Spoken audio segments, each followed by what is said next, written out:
আমি ওটা দেখে কিন্তু আর নিজেকে কন্ট্রোল করতে পারছি না। রাস্তার অবস্থা কিন্তু খারাপ। এখন চলে এসেছি হচ্ছে দীঘার জগন্নাথ ধামে দর্শন করার জন্য। ঢেউটা একবার খালি দেখুন।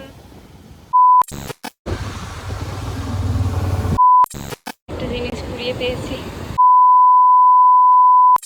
Hello everyone, good morning and again welcome back to my channel. আমি সৌমিলিয়া নিয়ে চলে এসেছি আপনাদের জন্য আরও একটি নতুন ব্লগ। তো এই মুহূর্তে বসে আছি হচ্ছে নিউ দীঘাতে। তো চলুন ভিডিওটা তাহলে প্রথম থেকে শুরু করা যাক, আর পুরো ব্লগটা দেখতে থাকুন, খুব ইন্টারেস্টিং, আপনাদের খুব ভালো লাগবে। আর এখন যেটা মেন অ্যাট্রাকশন দীঘা সেটা হচ্ছে জগন্নাথ ধাম, সেটাও কিন্তু এই ভিডিওতেই আপনাদেরকে দেখাবো। তো পুরো ভিডিওটা দেখতে থাকুন, তাহলে প্রথম থেকে শুরু করা যাক। সো এখন টাইম আপডেট হচ্ছে ভোর 5টা। আমাদের 4:30-র সময় বেরোনোর কথা ছিল, 5:10, 4:30 সময় বেরোনোর কথা ছিল। অলরেডি 1 ঘন্টা লেট হয়ে গেছে। And this is my second bike riding trip. তো দেখতে থাকুন, সমস্ত আপডেট দিচ্ছি। তো আমরা কিন্তু বেরিয়ে পড়েছি, আর আকাশ এদিকে কিন্তু প্রচণ্ড পরিমাণে মেঘলা করে রয়েছে। আর এদিকে বলতে না বলতেই কিন্তু 1-2 ফোঁটা বৃষ্টিও পড়তে শুরু করে দিয়েছে।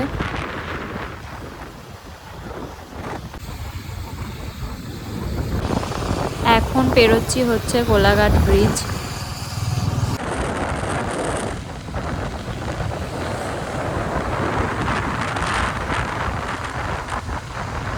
তো মাঝখানে একটা জায়গায় দাঁড়িয়েছি ব্রেকফাস্ট করবো বলে। এটা হচ্ছে নন্দকুমারের কিছুটা পরে। তো এখান থেকে ব্রেকফাস্টটা করে নেবো। এখন অলমোস্ট 7:10-15 এরকম বাজে। তো আগে ব্রেকফাস্টটা করে নিই, তারপরে ভিডিওটা কন্টিনিউ করছি। আর হ্যাঁ, রাস্তায় আবার রেনকোট করতে হয়েছিল, কারণ বৃষ্টি এসে গিয়েছিল। তো এইরকম অবস্থা আমার। তো এখানে ব্রেকফাস্ট চলে এসেছে, ডিম টোস্ট।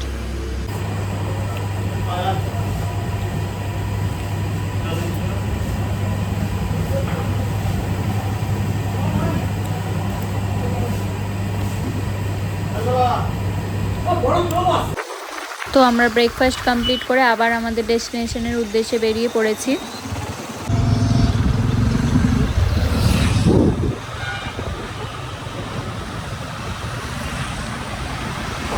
সবার প্রথমেই আমরা যাব হচ্ছে জগন্নাথ মন্দিরে। প্রথমে জগন্নাথ দেবের দর্শন করব।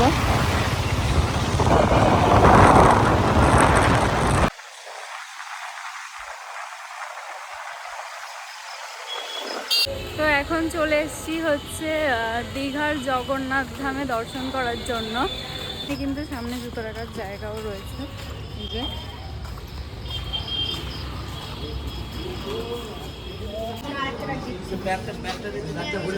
ভিতরে কিন্তু ক্যামেরা, সেলফি স্টিক, নেশার জাতীয় কোনো দ্রব্য নিয়ে গেলে সেটা কিন্তু অ্যালাউ না।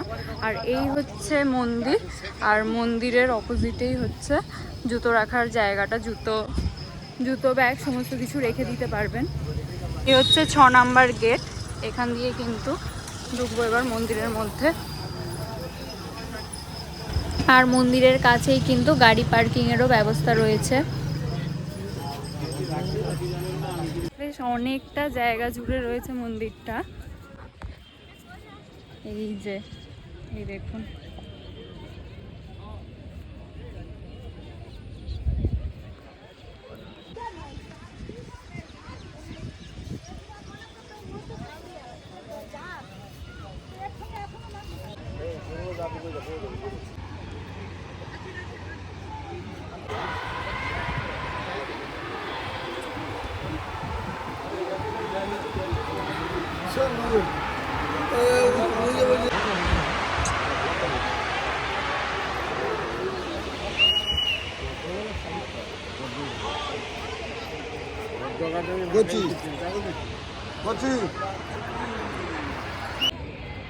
প্রথম গেটটা কিন্তু দিয়ে ঢুকিয়ে কিন্তু এই দুধারে প্রচুর পদ্মের চাষ হয়ে রয়েছে। এই যে বেশ সুন্দর দেখতে লাগছে।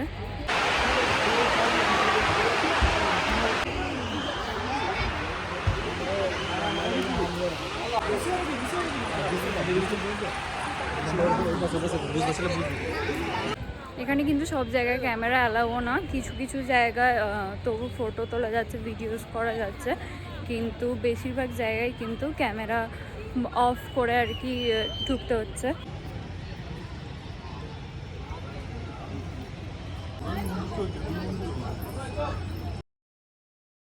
ভিতরের মধ্যে ক্যামেরা একদমই অ্যালাউ ছিল না, আমি জাস্ট একটা ক্লিপিং নিতে পেরেছি, তো এই কারণে ওটা অ্যাড করে দিয়েছি। আর এখানে ঘুরে দেখা হয়ে গেছে, এবার যাব হচ্ছে, দেখা যাক কোথায় যাব, সেটা দেখার জন্য ভিডিওটা দেখতে থাকুন। এখানে কিন্তু প্রসাদেরও দোকান রয়েছে, আপনারা চাইলে এখান থেকে প্রসাদও নিয়ে নিতে পারেন। তো এখন কিন্তু আমরা নিউ দীঘা সি বিচের সামনে চলে এসেছি।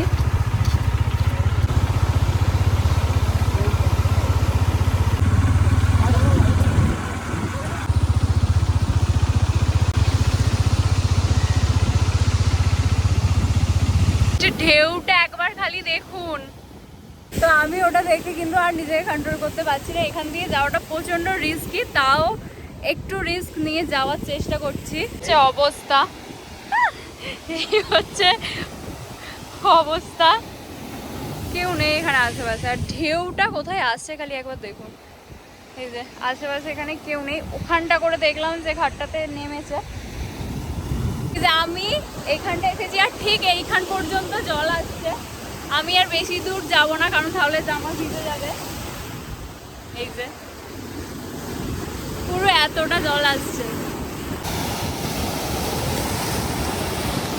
ঢেউটা জাস্ট কোথায় আসছে দেখুন।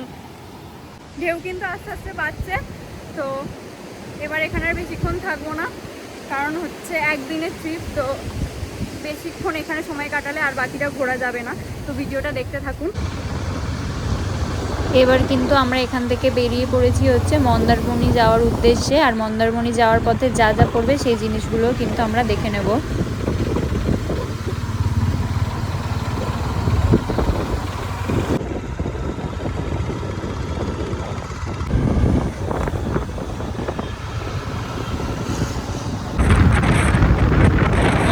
এই হচ্ছে নায়িকালির ব্রিজ।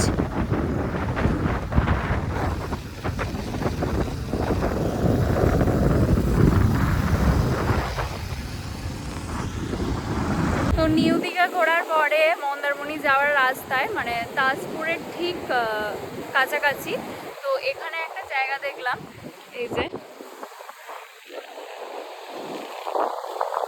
এত নিরিবিলি সি বিচটা, এত ভালো লাগছে, ঢেউ দেখুন কোথায় আসছে, এত ভালো দেখতে লাগছে। তো এই জায়গাটায় কিছুটা দাঁড়ালাম, বেশ ভালো দেখতে লাগছে, অন্যরকম, আশেপাশে চারপাশে কেউ নেই।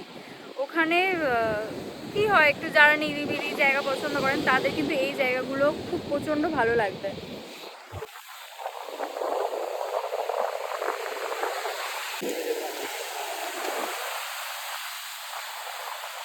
তো যারা কিন্তু বাইকে করে আসবেন দীঘা বা মন্দারমণি, যারা কিন্তু বাইকে করে আসবেন দীঘা বা মন্দারমণিতে, আর তারা কিন্তু এই যে দীঘা থেকে যে মন্দারমণি আসার যে রাস্তাটা, সেখানে কিন্তু এই যে জায়গাগুলো পড়বে, ঠিক আছে, তাজপুরের আশেপাশে এরকম জিনিসগুলো দেখতে পাবেন। এখানে বেশ কিছুটা টাইম কাটাবেন, যাদের একটু নিরিবিলি জায়গা ভালো লাগে, একটু মনে হয় যে কম ভিড় থাকবে বা এরকম একটু শান্ত পরিবেশ ভালো লাগে, বেশ পছন্দ হবে আপনাদের।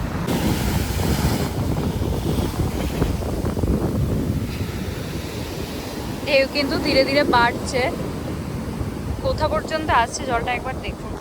সুন্দর ভিউ দেখতে দেখতে একটু ডাবের জল খেয়ে এনার্জিটা গেইন করে নিচ্ছি, কারণ এখনো অনেকগুলো জায়গা ঘুরতে হবে।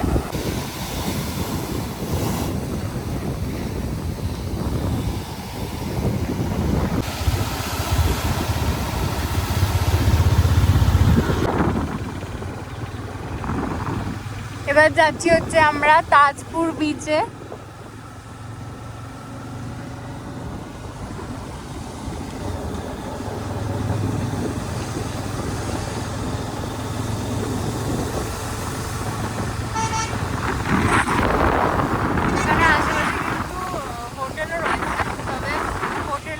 সংখ্যা খুবই কম, তবে রয়েছে, যারা একটু এই ধরনের একটু নিরিবিলি জায়গায় এসে থাকতে চান তারা কিন্তু এই রিসর্ট হোটেলগুলোতে এসে থাকতে পারেন। ফুলগুলো শুধু একবার দেখুন। এইখানে তাজপুরে আসা রাস্তাটা কিন্তু বেশ সুন্দর, চারিদিকে খালি সবুজ আর সবুজ। এই রাস্তাটা কিন্তু আপনাদের বেশ ভালো লাগবে। এখান দিয়ে যাচ্ছে হচ্ছে সমুদ্র।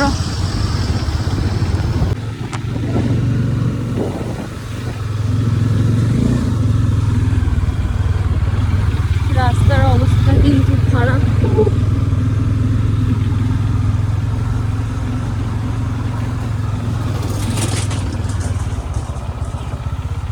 এই হচ্ছে রাস্তার অবস্থা, দেখুন। এখানে চারপাশটা দেখুন, বেশ সুন্দর।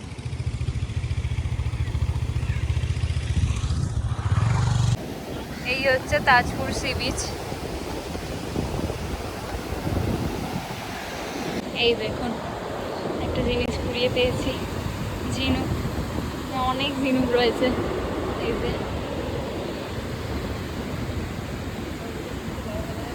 তো তাজপুরের সি বিচও দেখা কমপ্লিট। এবার যাব হচ্ছে মন্দারমণির দিকে। একদিনের মধ্যে যতটা ঘোরা সম্ভব হয় সবটাই ঘুরে নেব। মন্দারমণিতে এসে পৌঁছেই কিন্তু প্রথমে আমরা দুপুরের লাঞ্চটা সেরে নিচ্ছি, কারণ অনেকটাই লেট হয়ে গিয়েছে।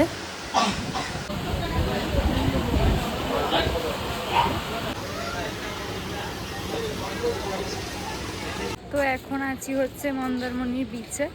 এই যে এটা হচ্ছে মন্দারমণি বিচ। এখান দিয়ে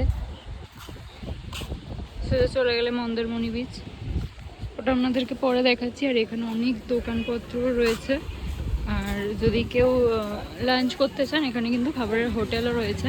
এখান থেকে আজকে লাঞ্চ করলাম। এই হচ্ছে মন্দারমণি বিচ, আর এই হচ্ছে সেই জায়গাগুলো। এখানে বসেও কিন্তু আপনারা লাঞ্চ, ডিনার বা সন্ধ্যের স্ন্যাক্স খেতে পারেন, এরকম সুন্দর ভিউ দেখতে দেখতে। আর যারা যারা মন্দারমণিতে এসে ওই বানানা রাইড, স্পিড বোট রাইড এগুলো করতে চান, এগুলো কিন্তু করতে পারেন। ওই দূরে দেখা যাচ্ছে এই যে, এখানেও কিন্তু সমস্ত কিছু করতে পারবেন আপনারা। আর ওয়েদারটা এখন ভীষণ সুন্দর লাগছে।